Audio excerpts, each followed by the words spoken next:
Hey, this is Rob Anspach, and welcome back to another edition of eHeroes. Now, a lot of the listeners know that I have my own little small publishing house, and a lot of you have complimented me on my books, which is awesome. But I wanted to bring in a powerhouse, somebody who's been in this industry a lot longer than I have, who has experienced all the pitfalls and challenges, and actually does about 200 and some books a year compared to my little 4 or 5, a year. So David Hancock, thanks for being on the show, and it's just an honor. So, Rob, I appreciate you. It's an honor for me to be here with you. I'm so excited to talk to your audience and help inspire them and you in any way that I can. But you've inspired me already with your tenacity and your consistency and your staying connected with what's the real world's doing every day. So I'm honored to be here, brother. And you forgot sarcasm. That's right. Well, none of that was sarcastic. That was all true. But yes, I know. but for you have a company called Morgan James Publishing, and some of the books that that you've helped publish are just impressive. And like I said, that off air, some of them I've known for a long time. That like Bill Glazer and Brendan Burchard and Joel Comm and Russell Brunson and even Jeff Walker and. Yeah. And these guys seek you out because they know that your experience getting their book out is going to be pivotal. Yeah. And we're honored, but those guys are absolutely amazing. Like Joel Comm was our first #1 New York Times bestseller. Brendan Burchard was our first, or actually Joel was our first New York Times bestseller. And Brendan was our first #1 New York Times bestseller. And many of those have used us as a stair step to get attention from some of the big five, which is awesome. What a great opportunity. But man, we learned so much from them.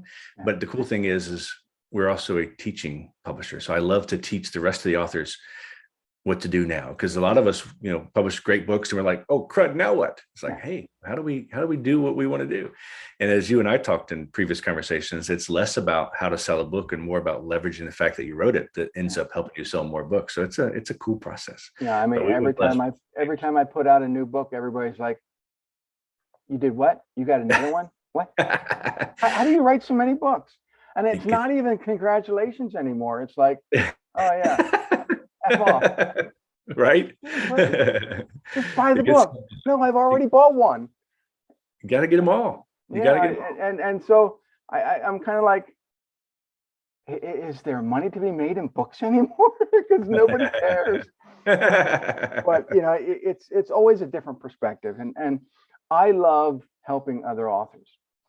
I know the struggles that go into, putting out books because, from my very first book, learning how to format, learning how to get the cover made and the ISBN numbers and distribution and marketing.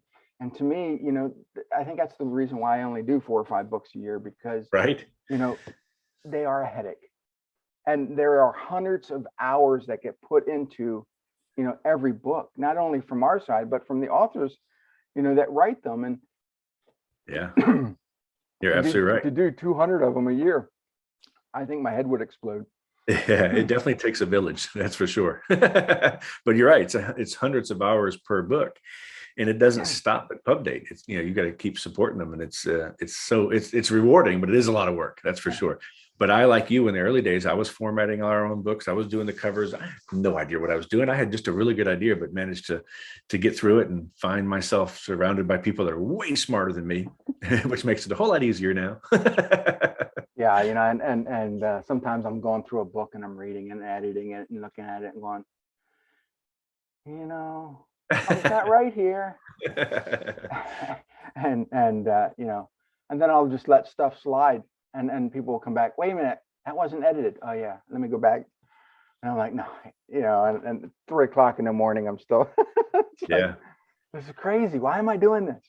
But I still enjoy it. Even though it's sometimes it's a pain in the rear. Or my friends over. Go ahead. I was just saying, my friends over at Thomas Nelson, Michael Hyatt, when he was chairman of the board, he said that they used to do 7 edits on every book before it hits the streets, and they still had errors. There's no such thing as a perfect book, so it's a work in progress. So those of you who've read our books, Rob and mine, found some errors, thank you, because we missed them. Yeah, it's there's still a lot of errors in my books, and I'll get letters or emails and say, on page so and so there's this grammar thing, and I'm like, did you read the book? Yeah. Did you get a lot out of it? Well, yeah. Okay. That's Did you all refer the book to somebody else? Well, yeah. Well, then I don't care about your grammar that or my matters. grammar. And it's just, I think people get too hung up on everything. I will say that today, more than any time that I've been in publishing, that the world is more forgiving. I think Yeah. had a lot to do with what's happened in the recent years. People are just connecting with authors more on a personal level, and they're reading the content, and you're seeing the Chicago Manual of Style kind of go by the wayside, and they're wanting just to have a real conversation with an authority like you, Mhm. and hopefully me. But they're being more and more forgiving for us being human, which Yeah. I think is a great place to be. Well, you started Morgan James in the early 2000s. That's right. 2003. In fact, Morgan and James are my kids. My Really? kids' name. Wow. They I they didn't were know that. tiny. Really? Oh, I'm Really? sorry. Yeah. I thought it sounded like a real company, but meant something to me. So what was the first book that you put out? Oh my gosh, you will laugh because our focus from day one has always been let's do books like I did, because I was a banker when I first started writing books. I was a mortgage guy, Wow. and J. Conrad Levinson, the father of guerrilla marketing, compelled me to write my first book to help me out of a perceived rut. I was a top producer as a banker, but I didn't necessarily know why. I didn't know what I was doing that was creating that success for me. And I was trying to train a team to be like me, and it was frustrating and scary because I was competing with 1,000 people just like me, literally offering the exact same product and service to the community. And we learned in 2008 Rob, that they were all kind of loosely regulated mortgage products. But I was hungry for knowledge. And when I discovered Jay, I really resonated, and I realized that I was a gorilla and didn't know it. I was leveraging more of my time, my energy, and my imagination, serving others, things like that, helping others solve their problems and connecting people and just building relationships with my audience.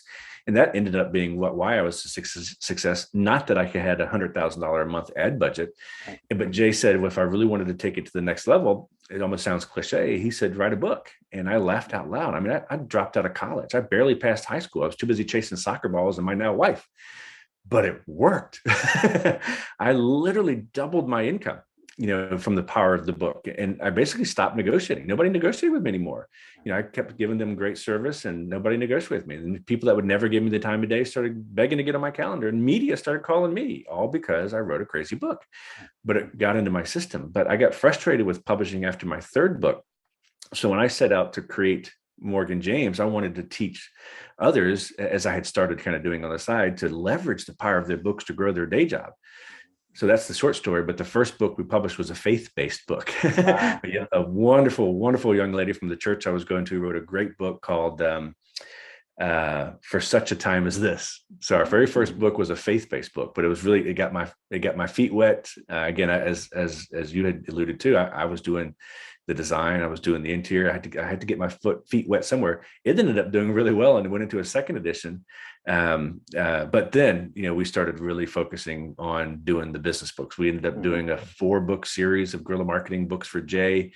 That's when we first did a book for Armin Morin from the internet marketing space, to Joe Vitale, to, oh gracious, you Dan Kennedy, Bill Glazer, all these early years, just because I had a really good idea and really nothing else to offer, but we kind of grew from it. But our second book, I don't remember what our second book was, but our second and beyond books were all from that leveraging the power of a good nonfiction book to grow a business.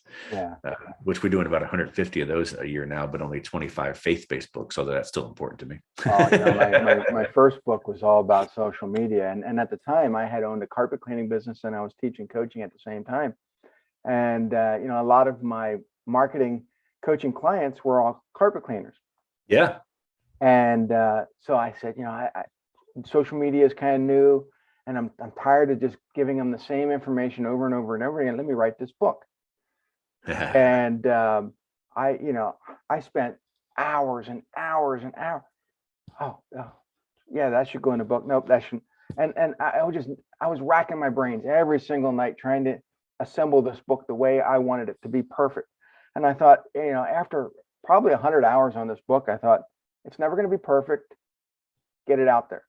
Right. And I did. And within probably the first month, I sold like 2,000 copies. And this wasn't even getting on Amazon yet. I mean, it was just pre-orders and whatnot on social media. That's wonderful. People were like, wow, this is great, Rob. And it was at that moment I thought, you know what, this is doing good. I'm going to sell the carpet cleaning business, focus on this full time.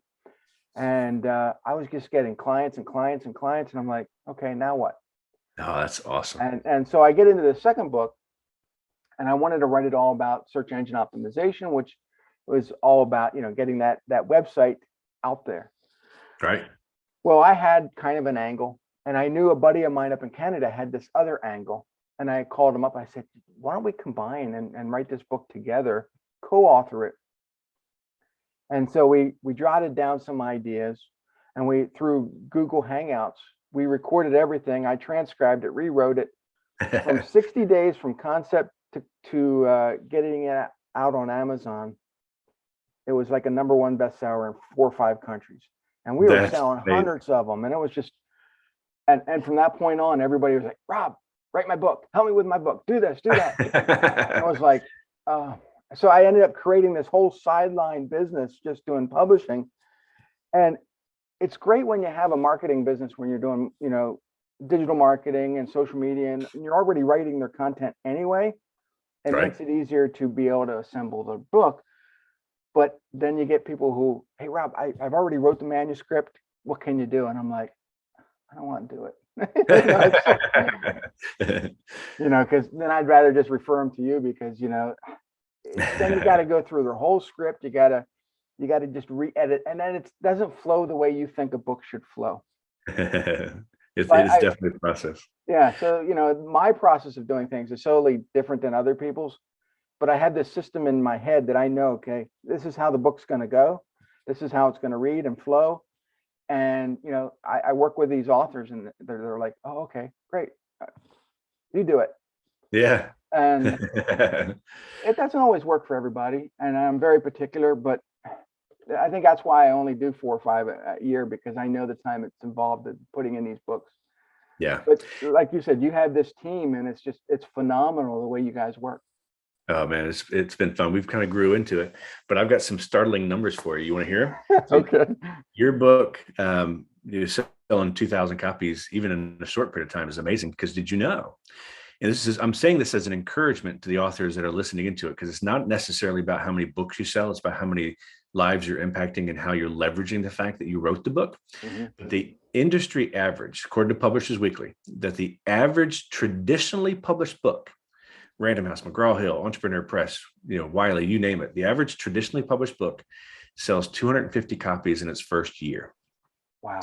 The average traditionally published book sells 1,000 copies in its life. Those are dismal numbers. And just so you know, less than 1% of books that are published traditionally ever make it into bookstores. Yeah. So it's an uphill battle. So don't focus on those details. Focus on how many lives can I change? How many relationships can I create? How can I get them out of the book and into my life, or because of the book into my life, and create real income and opportunity for you? Mm-hmm. So a best-selling book, Rob, is any book that sells more than 2,000 copies. And the funny thing is in the back of my mind, I never wanted my book to show up at a 99-cent bin store. I know, right? I'm like, that's the ultimate punishment. Yeah, it's like you're selling this hardback book for $20-some, and next thing you know, it's in the 99-cent bin. What are you thinking? I'm like, so it's like, you know why that happens is that books are sold 100% returnable for life to the bookstores. Now, consumers don't return books, but bookstores do. And it's often cheaper just to remainder those or sell those to places like the dollar store or something like that than it is to inspect them and re-inventory them and try to get them back out there. And return rates on hardcovers peaked at 90% in 2008, now still about 60%. And returns on paperback are hovering around 40% on average. Now, fortunately, less for us because we've got probably an interesting relationship with the bookstore buyers, so they can buy accordingly, but not return so fast. But still, even still, a lot of books get returned, and that's how that happens. And you're right; it's never a fun thing. Well, you know, I've never been a big proponent of audiobooks, nor Kindle. I always like the regular. I love a book. I love to be able to turn the page. Yeah. And I find sometimes I spend more time formatting the darn thing for Kindle than I do for paperback. I know it's complicated. They don't make it easy, that's for sure. And the profit margin on Kindle is, granted, you do make a little bit of money on Kindle, but you got to have your prices high enough to make money. And these people selling their books for 99 cents on Kindle is just driving me nuts. If you do it for a short period of time for a very specific reason, but hold the value as best you can. And again, leverage the fact that you wrote it, and that's where you'll make the real money and opportunity. Yeah. So it just, so, we off air, we were talking that your address is in New York, you're in Virginia. That's right. And most people don't know that, they go to your website, New York. Yeah. Because that's right. New York at one time used to be the publishing, capital of the world. And now, you can basically publish your book anywhere. Yeah, you're absolutely right. And it was a big deal when we first started. In fact, our business doubled when we moved our headquarters from Virginia to New York. Now I stayed here because I wanted Little Morgan and James to stay here because this is where I grew up. Mm-hmm. But everything doubled. It was laughable, that whole New York presence. Now it's less important, but still a big part of who we are. But we're actually seeing bigger and better opportunities, better meetings, better almost everything out of the Nashville area because we have an office in Nashville too. It's just funny. It moves. It seems to move, and less people care about it. But man, it made a big difference for us, for sure. Now, let's talk about lists, because you hit on it a little bit with the New York Times bestseller list, but there's other lists too. There's USA Today. Yeah. Let's forget about the Amazon list because that's easy to make. I mean, for me, it's every book I put out hits the. Okay, I'm getting tired of all these little micro Amazon awards. Let's focus on those big things that, I think everybody has a list, and now Oprah's got her own list, and a lot of these other. So how do you get on those things? So each list has got their own parameters, but I'll give you an example of a couple, like the New York Times. New York Times is the holy grail, especially for books. Mm-hmm. But it is an editorial list. So keep that in the back of your mind, meaning that there is an editor who picks and chooses what books go on and what books don't, and at what number. Now, it doesn't minimize its credibility because they do have to hit typically certain parameters to hit the list. And we've been blessed and cursed. We've been on there when we probably didn't have enough books to sell, and we've not been on there when we definitely had enough books sold. So there's a little bit of a difference. But to give an example, they have a top 10 list. They have a monthly list and a weekly list. I'll focus on the weekly list.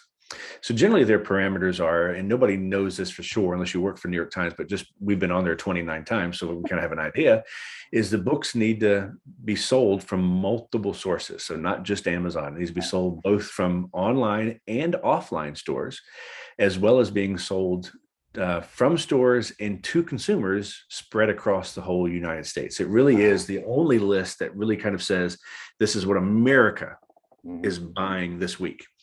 But then the numbers are surprising. You can be on the list, with 9 to 15,000 sales. We've had one on there less, and we've had one not hit it with more. But generally speaking, around that, let's say 11,000 books will possibly get you a chance to get on the list, and that's in a week. So that's a lot of books, but maybe not as many as you might think it was. Like the USA Today, it's 150 list. You may not have realized that. Of course, nobody cares whether, or you as an author shouldn't care whether you're number 2 or 10 or 50 or 150. You're either number 1 or you're on the list. That's all that matters. But it too has a couple parameters. It does need to be sold from multiple sources, but they don't care necessarily about where they're sold. They want to see at least 3, if not more. Amazon, Barnes & Noble, Books A Million, things like that. And the USA Today list is any genre, any format. They do not add those formats together. So you could actually have your ebook on the list, your paperback on the list, and your hardcover on the list. They don't add them together. That's rare, of course. Wow. But it is 150 of ebook or paperback or hardcover, from fiction to kids to nonfiction. It's a pretty cool list. And we've been on the list I stopped counting at 65. We've been on the list over 65 times. In fact, we've got one on it this week. We've had one on it for 5 out of the last 6 weeks. And we're seeing about that 7,000 number to be on the list. So still a lot of books, but not as a lot as you might think. And then let's see, Wall Street Journal, the top 10, business only, hardcover only until recently when they did open it up to an ebook version, and generally the same thing. Very, very specific about content. So it's not an editorial list, meaning somebody doesn't necessarily pick which books would, but there is an editor that makes sure that it is a business book that the Wall Street Journal audience would benefit from. So there's a little deciding there. But we're seeing, to be on the top 10, also about 6,000 or 7,000 sales, and also from multiple sources. Yeah. The cool thing about the ebook list is you could drop the price to 99 cents and hit the Wall Street Journal if you wanted to, though it does print it in the paper at 99 cents. But it would qualify theoretically. And then things like the Publishers Weekly, which is more of a literary thing, more so than a consumer thing, but the numbers are about the same with the New York Times, very competitive. They've got a category for everything, so it's very possible, but they're generally, top 10 list, and typically multiple sources as well, driven by BookScan, which is the reporting agency for books. It's the point of sale reporting agency for books. That's what you see on your Amazon dashboard when you look at your Author Central account, and you can see BookScan numbers. That's officially how many books have been sold to consumers from bookstores. Right. The challenge with self-published books is Amazon doesn't report them or report them consistently. And if you have a lot of independent bookstore sales, it's a fee to report. So if you've got a nice little mom and pop shop down the street that you love, that you sell a lot of books through, Yahoo, but they may not be able to afford to report those sales, but that's okay. As long as you're creating conversations, you're good. Yeah. So those are some general numbers for some, recognizable, bestseller list. But I'll give you another one. You'll kind of laugh at this, but it's almost as funny as the Amazon list, but still people respect it. People will still respect the Amazon list until they realize that you sold 12 books or less. Okay. And that's okay. But the Denver Post bestseller list, which is a big newspaper, it's a recognizable newspaper. Everybody's heard about the Denver Post at one point or another, but their bestseller list is from one store. Wow. Tattered cover. And you can be on their list with selling 300 books in a week, which is great. If you sold 300 books from one single store, you deserve to be on a list. But that's what that one is. So we've had people hit that list too. We've actually had authors, set up a book signing, drive as many friends and family to their store in a week to sell them to hit that list. And it works. It's respected. It's enough to put on the front cover, but 300 books and a good relationship with a great bookstore. My first book, I thought I was, hot potatoes after selling 2,000 books online. So I thought, well, let me get into bookstores, and I started doing, book signings, and I signed up for 3 book signings in various bookstores around where I live, and the one book signing, 2 people showed up. Second book signing, nobody showed up, and the third book signing, 1 person showed up, bought a book, and I'm like, this is a waste of my time. I have better luck, promoting my own stuff through my own marketing, online, and I think that's the problem with most entrepreneurs who write a book, is that they're lousy at marketing. They're lousy at utilizing what's available to help them market the book, whether it be social media, whether it be making YouTube videos. And one of the biggest things for me is I always encourage my readers to pose with the book. Send me a picture. I don't care where you are, send me that picture. And I use that picture everywhere. I mean, I have hundreds of people posing with my book. Sometimes I'll hold, 4 or 5 of my books. And that's awesome. Those pictures, a picture is like worth 1,000 words. And in this case, sometimes $1,000 to me, because people are out there buying my books because someone they know took a picture. Social proof. Hey, to loop back on the bookstore signing. So if you're traditionally published and you may be asked or required to do some bookstore signings, do your best to try to drive your audience to the store, but don't get discouraged. It's easy to get discouraged. I've been there. Rob sold 3 books. I sold 3 books at a book signing. The cool thing is, if they like you, the staff, if they like you, they'll leave the book out on the front table for months, or leave it cover out. Like here, like you see my book here, cover out. They'll leave the book cover out on the shelf for months after you do the book signing, and then you can sell hundreds of books because of that premium placement, all from a seemingly failure. So don't be discouraged, but expect a little bit to try to create some relationships or opportunities, and go from there. Or if you're not traditionally published, do it at your local coffee shop, do it at your gym, do it someplace where you can, keep the majority of the money, but also, have a nice little party, with your friends and family that come to it. Then use those photos for social media. One of the funnest books that I put together was called Lessons from the Dojo. And it was 101 kick butt ways to improve your life, business, and relationships. And I kind of staged it so that every page is a new lesson. And after so many lessons, you graduate in belt color to the next. Yeah. To the next. And it was a great concept. It was fun putting it together. Lousy, it wasn't received very well. But when I hand it out to people, when I go to events and I hand out, people think, wow, this is the greatest book ever. And they send me testimonials and reviews. And I'm like, okay, maybe it didn't sell great on Amazon, but the reviews that I'm getting now, people love the book. And even though the book's now 5 years old, Yeah. People were like, hey, can you send me 10 of those books? And I got a picture one day, a Chamber of Commerce, I think it was, or a city council ordered all lessons from the dojo for all their people in this chamber, and I was like, wow. And they posed with it and they sent it to me, and I share that picture everywhere because it was just one of those events that it was. The book didn't do well, but in my mind, it's doing actually better than the rest of them. That's awesome. But books are a long game, and they're as relevant as you make it. In fact, I've got a great little 5-year story for you if you got a few more minutes. Sure. So my book, Performance Driven Thinking, I don't know if you can see that right here. By the way, I have a gift for you if Rob lets me.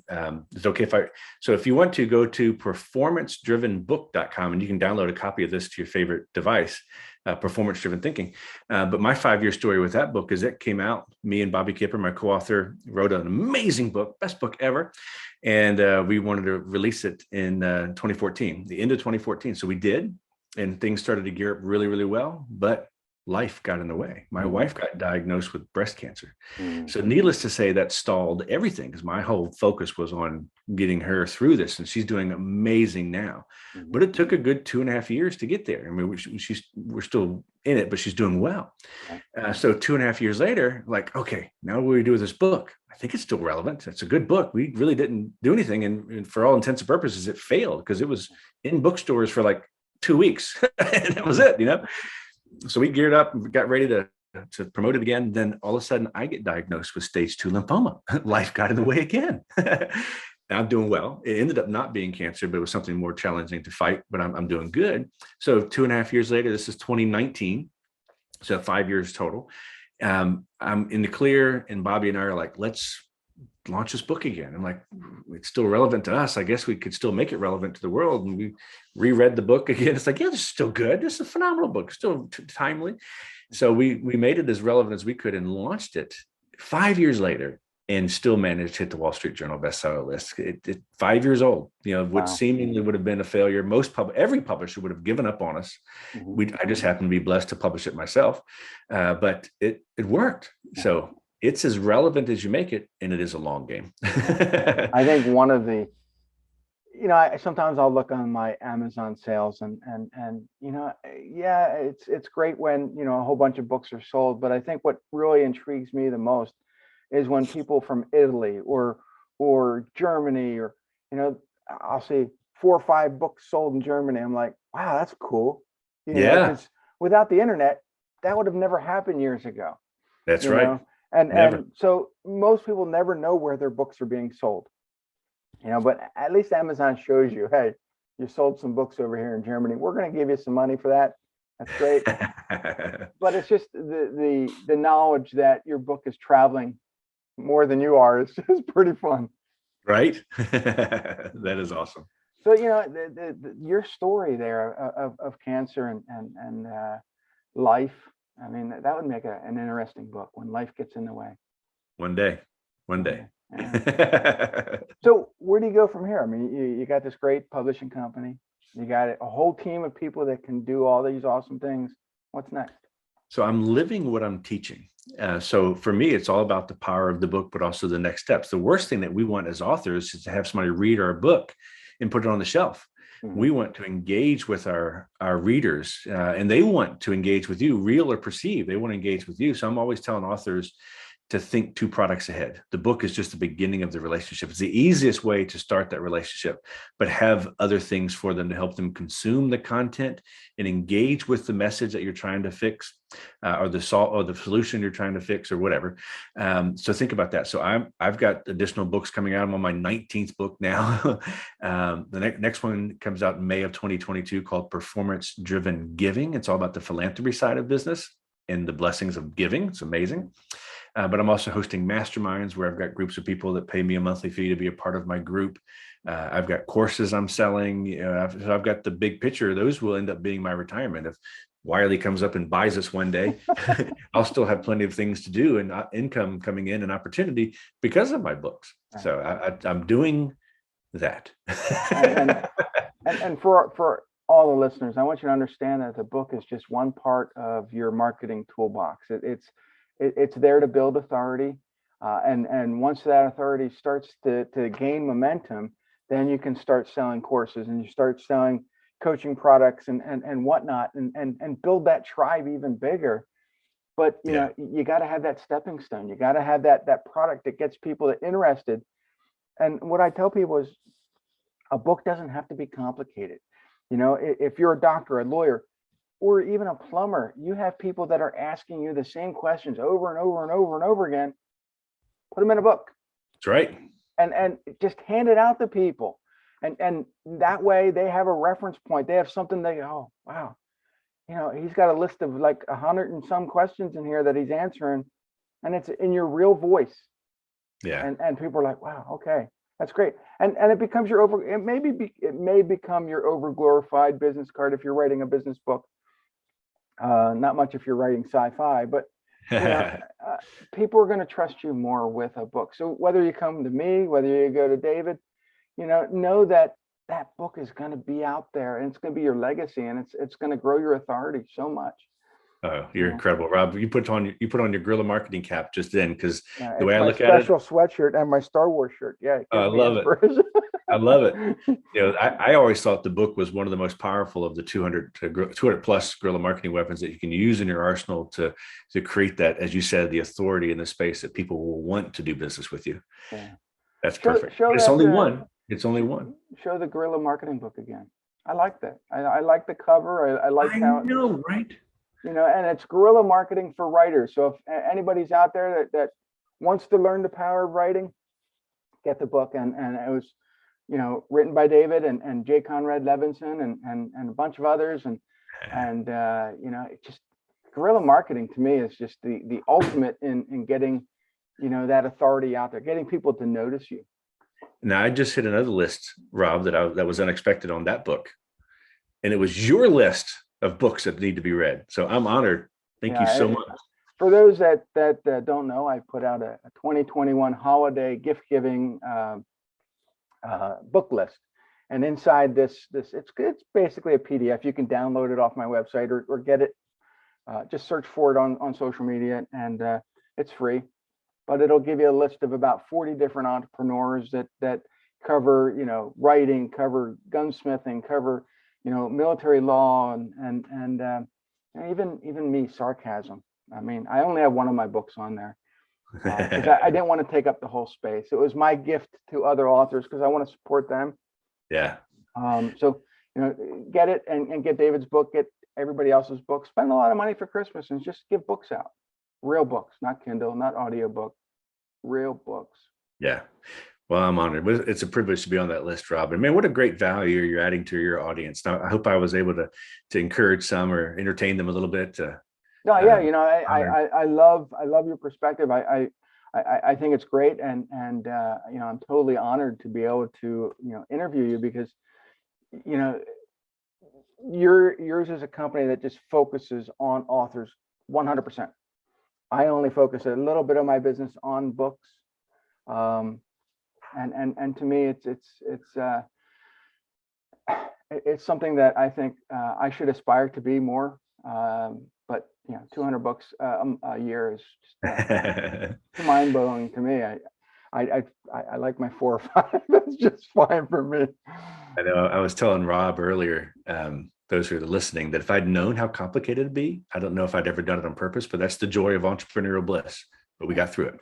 Yeah, I think that there's things in our lives that we do because we want to have a little pain in our lives to remind us of all the good and bad. But honestly, it's just, I enjoy putting that puzzle together, that story of your story, of my story, of everybody's together.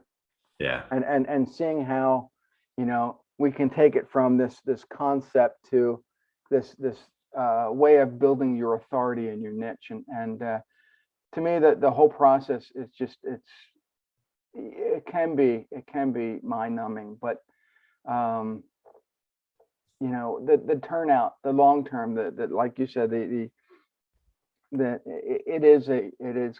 can be 5 years in the making sometimes. Yeah, absolutely. But once you hit it, once you realize that book can take you places, it's amazing. Yeah, absolutely. So Absolutely. if you're listening, go over to David's site and download the book. You said it's Performance Driven Thinking? performancedrivenbook.com, and you'll be able to get a copy of Performance Driven Thinking for free.